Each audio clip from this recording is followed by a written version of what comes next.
അസ്സലാമു അലൈക്കും വറഹ്മത്തുള്ളാഹ്. മൂന്നാം ക്ലാസ്സിലെ താരീഖിലെ പാഠം 2 മക്കത്തുൽ മുക്കറമ. ആ ഒരു ചാപ്റ്ററിൽ പ്രധാനമായും നമ്മൾ വരുന്ന ക്വസ്റ്റ്യൻ ആൻസറുകളാണ് ഇവിടെ നമ്മൾ ഡിസ്കസ് ചെയ്യുന്നത്. ഫസ്റ്റ് ക്വസ്റ്റ്യൻ, യോജിച്ചത് ചേർക്കാം. അവിടെ ഉമ്മുൽ ഖുറ എന്ന് കൊടുത്തിട്ടുണ്ട്. അതിന് യോജിച്ചത് ആ ബ്രാക്കറ്റിൽ നിന്നും ബോക്സിൽ നിന്നും കണ്ടെത്താനാണ് പറഞ്ഞിട്ടുള്ളത്. അവിടെ മാ ഉൽ സംസം, മക്കത്തുൽ മുക്കറമ, കഅബ ഷെരീഫ്, ഹജറ റളിയല്ലാഹു അൻഹു. ഇവിടെ ഉമ്മുൽ ഖുറ എന്ന് പറഞ്ഞാൽ നമുക്കറിയാം മക്കയുടെ മറ്റൊരു പേരാണ് അല്ലേ. മക്കൾക്ക് ബക്ക എന്നും ഉമ്മുൽ ഖുറ എന്നും പേരുണ്ട്. അപ്പോൾ ഉമ്മുൽ ഖുറ എന്ന് പറയുന്നത് മക്കയുടെ മറ്റൊരു പേരാണ്. അപ്പോൾ നമുക്ക് തീർച്ചയായിട്ടും പെട്ടെന്ന് പറയാൻ പറ്റും മക്കത്തുൽ മുക്കറമ എന്നാണെന്നുള്ളത്. രണ്ടാമത്തെ ക്വസ്റ്റ്യൻ, ഇസ്മായിൽ അലൈഹിസ്സലാം എന്ന് കൊടുത്തിട്ടുണ്ട്. അവിടെ അതിന് യോജിച്ചത് ബ്രാക്കറ്റിൽ നിന്ന് കണ്ടെത്താനാണ് പറഞ്ഞിട്ടുള്ളത്. അപ്പോൾ ഇസ്മായിൽ അലൈഹിസ്സലാം കരഞ്ഞ് കാലിട്ടടിച്ച് അവിടെ നിന്ന് ആ സ്ഥലത്ത് നിന്ന് ഉറവെടുത്ത സംസമാണ് മാ ഉൽ സംസം. അപ്പോൾ അവിടെ മാ ഉൽ സംസം എന്ന് കൊടുക്കാം. പിന്നെ മൂന്നാമത് പത്നി എന്ന് കൊടുത്തിട്ടുണ്ട്. ഇബ്രാഹിം നബി അലൈഹി സ്വലാമിൻ്റെ പത്നിയാണ് ഹജറ റളിയല്ലാഹു അൻഹു. അപ്പോൾ അവിടെ ഹജറ റളിയല്ലാഹു അൻഹാണ് ആൻസർ.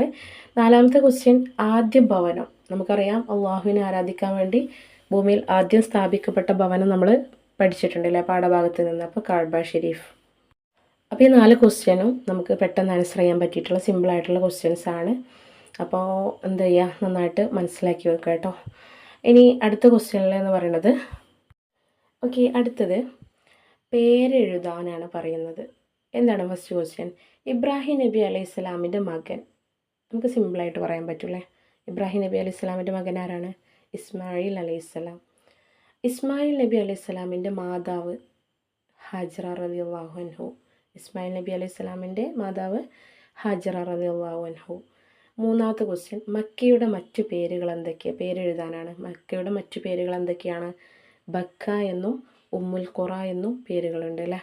അപ്പോൾ ഇതും നമുക്ക് പെട്ടെന്ന് എഴുതാൻ പറ്റിയിട്ടുള്ളൊരു ക്വസ്റ്റ്യൻ തന്നെയാണ്.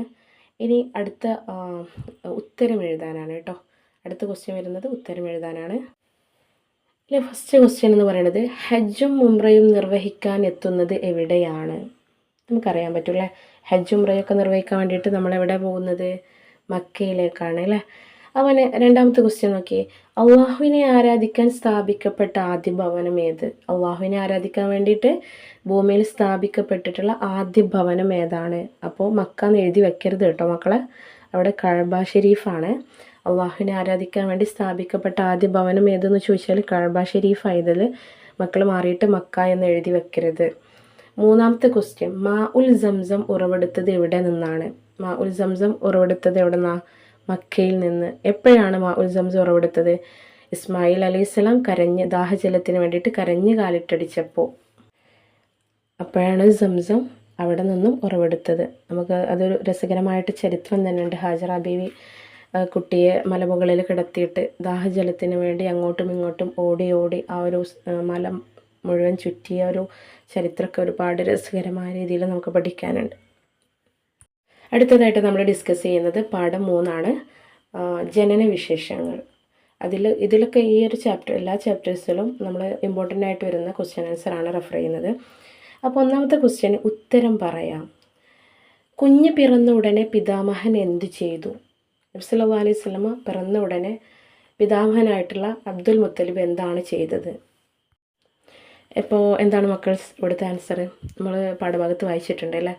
കുഞ്ഞ് പിറന്ന ഉടനെ പിതാമഹൻ അബ്ദുൽ മുത്തലിബ് കുഞ്ഞിനെ പരിശുദ്ധ കഅബയിൽ കൊണ്ടുപോയി അള്ളാഹുവിനെ സ്തുതിക്കുകയും ദുആ ചെയ്യുകയും ചെയ്തു. എന്താണ്? കുഞ്ഞ് പിറന്ന ഉടനെ പിതാമഹൻ അബ്ദുൽ മുത്തലിബ് കുഞ്ഞിനെ പരിശുദ്ധ കഅബയിൽ കൊണ്ടുപോയി അള്ളാഹുവിനെ സ്തുതിക്കുകയും ദുആ ചെയ്യുകയും ചെയ്തു.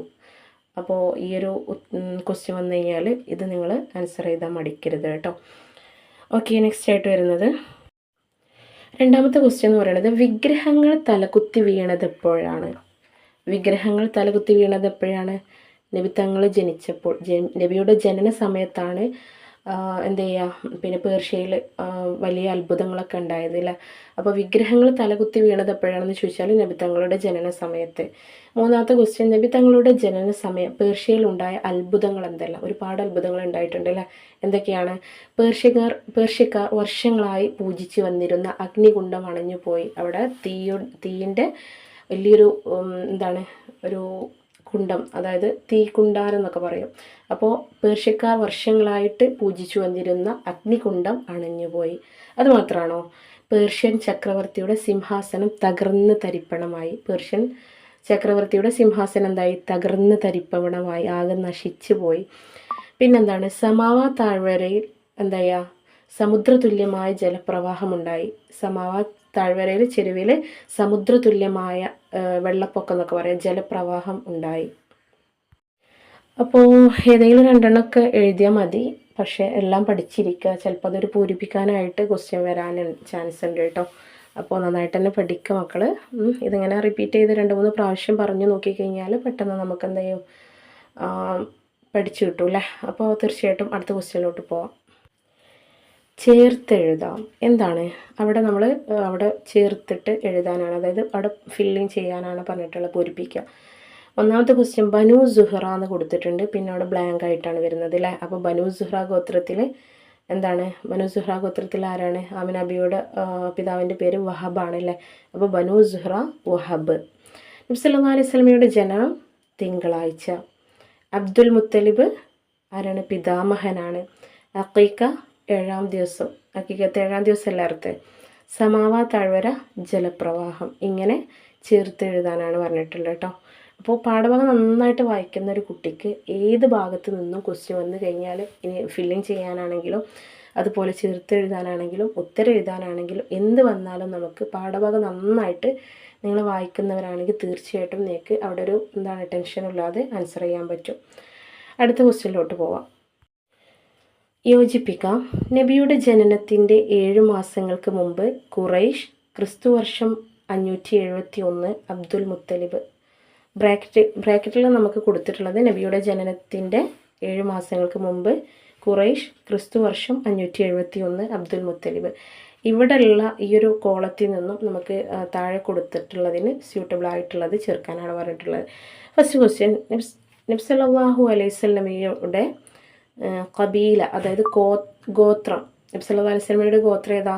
അപ്പോൾ ബ്രാക്കറ്റിൽ നിന്ന് എന്താണ്? ഖുറൈഷ് ആണ് അല്ലേ. രണ്ടാമത്തെ ക്വസ്റ്റ്യൻ, നബി സല്ലല്ലാഹു അലൈഹി വസല്ലം തങ്ങൾ ജനിച്ച വർഷം ഏതാണ്? നമ്മൾ പാഠഭാഗത്ത് കണ്ടിട്ടുണ്ട്. ക്രിസ്താബ്ദം AD 571 ഏപ്രിൽ 21 റബിയുൽ അവൽ 12 തിങ്കളാഴ്ച പ്രഭാതത്തോടടുത്ത സമയമല്ലേ. അപ്പോൾ നബി തങ്ങൾ ജനിച്ച വർഷം ക്രിസ്തു വർഷം 571. മൂന്നാമത്തെ ക്വസ്റ്റ്യൻ, നബി തങ്ങൾക്ക് പേര് നൽകിയത് നബിയുടെ പിതാമഹൻ അബ്ദുൽ മുത്തലിബാണ്. നബി തങ്ങൾക്ക് പേര് നൽകിയത് ആരാണ്? നബിയുടെ ഉപ്പാപ്പ അബ്ദുൽ മുത്തലിബാണ്. നാലാമത്തെ ക്വസ്റ്റ്യൻ, നബി തങ്ങളുടെ പിതാവ് മരണപ്പെട്ടത്. നബിയുടെ പിതാവിന് നബിനെ കാണാൻ സാധിച്ചില്ല. നബി ജനിക്കുന്നതിന് മുമ്പ് തന്നെ നബിയുടെ പിതാവ് മരണപ്പെട്ടിട്ടുണ്ട്. അപ്പോൾ നബി തങ്ങളുടെ പിതാവ് മരണപ്പെട്ടത് നബിയുടെ ജനനത്തിൻ്റെ 7 മാസങ്ങൾക്ക് മുമ്പാണ്. നബി ജനിക്കുന്നതിൻ്റെ 7 മാസങ്ങൾക്ക് മുമ്പാണ് നബിയുടെ പിതാവ് മരണപ്പെട്ടത്. അപ്പോൾ ഇത്രയേ ഉള്ളൂ നമ്മുടെ 3rd ചാപ്റ്റർ കേട്ടോ. അബ്ദുല്ലാഹി അബ്ദുൽ മുത്തലിബ് وهاشم عبد مناف منتسب قصي كلاب مرة كعب لؤي غالب فهر مالك نضر أخي كنانة خزيمة ومدركا إلياس ثم مضر كن مدركا نزارهم ما عدهم عدنان ترتيبهم آتى به التبيان. അപ്പോൾ വളരെ രസകരമായ രീതിയിൽ നമ്മൾ ഈ ഒരു ബൈത്ത് നിങ്ങൾ കേട്ടൂല്ലേ. അപ്പോൾ ഈ ഒരു ട്യൂണിൽ തന്നെ നിങ്ങൾ പാടി പഠിക്കുക. തീർച്ചയായിട്ടും പെട്ടെന്ന് നിങ്ങൾക്ക് പഠിച്ചെടുക്കാൻ പറ്റും. നെക്സ്റ്റ് ആയിട്ട് വരുന്ന ക്വസ്റ്റ്യൻ എന്താണ്? ഒന്ന് നോക്കിയേ. യോജിപ്പിക്കാം. ഒന്നാമത്തെ ക്വസ്റ്റ്യൻ, ഇബ്രാഹിം നബി അലൈഹിസ്സലാം. അവിടെ നമ്മൾ യോജിപ്പിച്ച് കൊടുക്കേണ്ടത് ഇസ്മായിൽ നബി അലൈഹിസ്സലാം എന്നാണ്. രണ്ടാമത്തെ ക്വസ്റ്റ്യൻ, അബ്ദുൽ മുത്തലിബ് എന്ന് കൊടുത്തിട്ടുണ്ട്. അവിടെ നമ്മൾ കൊടുക്കേണ്ടത് പിതാമഹൻ. മൂന്നാമത് ജുർഹും എന്ന് കൊടുത്തിട്ടുണ്ട്. ജുർഹും ഗോത്രത്തിലാണ് അദ്നാൻ. അവിടെ അദ്നാൻ എന്നാണ് നമ്മൾ കൊടുക്കേണ്ടത്. പിന്നെ നെക്സ്റ്റ് വരുന്നത് ഉത്തരം എഴുതാനാണ്. എന്താണ് ക്വസ്റ്റ്യൻ ആണ് അല്ലേ? ഫസ്റ്റത്തെ ക്വസ്റ്റ്യൻ എന്താണ് വരുന്നത്? ഒന്നാമത്തെ ക്വസ്റ്റ്യൻ, ഖുറൈശിൽ നിന്ന് തിരഞ്ഞെടുത്തു ആരെ? നമ്മൾ പഠിച്ചിട്ടുണ്ട്. ഖുറൈശിൽ നിന്ന് തിരഞ്ഞെടുത്തത് ആരെയാണ്? നബി സല്ലല്ലാഹു അലൈഹി വസല്ലമ തങ്ങളെ. രണ്ടാമത്തെ ക്വസ്റ്റ്യൻ, സത്യനിഷേധികൾ ഉണ്ടായിട്ടില്ല ഏത് പരമ്പരയിൽ? നമ്മൾ പഠിച്ചിട്ടുണ്ട്. നബി സല്ലല്ലാഹു അലൈഹി വസല്ലമയുടെ പിതാവിൻ്റെയും മാതാവിൻ്റെയും വംശപരമ്പരയിൽ എന്ത് സത്യനിഷേധികൾ ഉണ്ടായിട്ടില്ല എന്ന് നമ്മുടെ പാഠഭാഗത്ത് വരുന്ന ഒരു ക്വസ്റ്റ്യനാണ്. മൂന്നാമത്തെ ക്വസ്റ്റ്യൻ, ഇസ്മായിൽ അലൈഹി സ്വലാമിൻ്റെ മക്കളിൽ നിന്ന് തിരഞ്ഞെടുത്തു ആരെ? ആരെയാണ് ഇസ്മായിൽ നബി അലൈഹി സ്വലാമിൻ്റെ മക്കളിൽ നിന്ന് തിരഞ്ഞെടുത്തത്? ഇസ്മായിൽ അലൈഹി സ്വലാമിൻ്റെ മക്കളിൽ നിന്ന് തിരഞ്ഞെടുത്ത് കിനാനയാണ് കേട്ടോ. കിനാനയെ ആണ് ഇസ്മായിൽ നബി അലൈഹി സ്വലാമിൻ്റെ മക്കളിൽ നിന്ന് തിരഞ്ഞെടുത്തത്. അപ്പോൾ നമ്മുടെ ക്വസ്റ്റ്യൻ ഇവിടെ കഴിഞ്ഞിട്ടുണ്ട്. ഇനി നെക്സ്റ്റ് ആയിട്ട് വരുന്നത് പൂരിപ്പിക്കാനാണ്. മൂന്നാമത്തെ ക്വസ്റ്റ്യൻ വരുന്നത് കുസൈ എന്ന് കൊടുത്തിട്ടുണ്ട്. കിലാബ് മുറത്തോട് ഫില്ല് ചെയ്യാനാണ്. പിന്നെ കഅബുൽ ലുഐ, ആലിബും ഫിഹ്റും മാലിക്കുൻ നളുറുൻ ഉഹൈ, കിനാനത്തുൻ ഹുസൈമത്തുൻ വ മുദിരിക്ക, ഇൽയാസും സുമ്മ മുവറും കുൻ മുദിരിക്ക. അപ്പോൾ ഈ ഒരു ബൈത്ത് ഫസ്റ്റിൽ തന്നെ നമ്മൾ കൊടുത്തിട്ടുണ്ട്. അപ്പോൾ അത് നന്നായിട്ട് ഒരു 4-5 തവണ നിങ്ങൾ കേട്ട് നോക്കുക. അപ്പോൾ അത് കേട്ട് നോക്കി കഴിഞ്ഞാൽ തീർച്ചയായിട്ടും നമുക്ക് ഇങ്ങനെ പൂരിപ്പിക്കാൻ വരുന്ന സമയത്തൊക്കെ പെട്ടെന്ന് ആൻസർ ചെയ്യാൻ പറ്റും. അപ്പോൾ ഇതിൽ നമ്മൾ 3 ചാപ്റ്ററാണ് ഇൻക്ലൂഡ് ചെയ്തിട്ടുള്ളത്. അപ്പോൾ ഈ ഒരു 3 ചാപ്റ്റർ നന്നായിട്ട് നിങ്ങൾ മനസ്സിലാക്കുക, എക്സാം എഴുതുക, നല്ല മാർക്ക് വാങ്ങുക. ഓക്കെ, ഇൻഷാ അല്ലാഹ് എല്ലാവർക്കും നല്ല മാർക്ക് വാങ്ങാൻ സാധിക്കട്ടെ എന്ന ദുആ വസിയത്തോടെ അസ്സലാമു അലൈക്കും വറഹ്മത്തുള്ളാഹി തആല വബറകാതുഹു.